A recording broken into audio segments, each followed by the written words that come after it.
Lireyên dûr dimeşim tene Li nav gurbetê sal derbas bû Lê her şev gava ez radizêm Dengê daye têvîra min Di gotinên wê de hêz hebû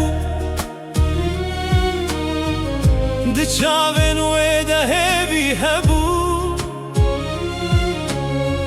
Her ku jiyan dijwar dibû Wê min gazî dikir bi navê min Dûrim lê ji bîra wê ne Dûrim lê ji dengê wê ne Her ku ez ketim nav tarîtiyê Gotinên wê bûn ronahiya min Dengê daye Hindi guhên min de ye Gava ez tenê dimînim Dengê wê bi min re diyaxive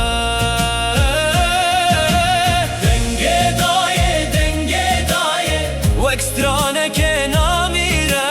Her ku biçim her ku bim di dilê min de dijî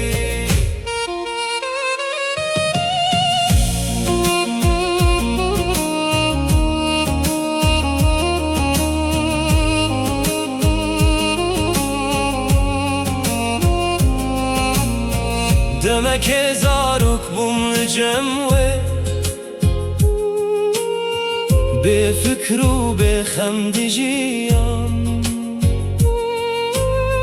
Niha sal derbas bûne Lê gotinê wê hîn li gel minin Wê fêrkir ku ez rawestim Wê fêrkir ku ez neşikim Her serkeftinek ku min dî Di pişt wê de şopa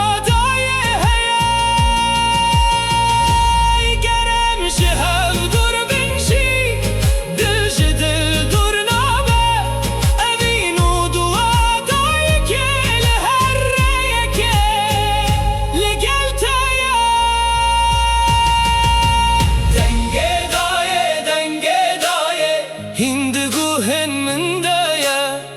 Gava ez tenê dimînim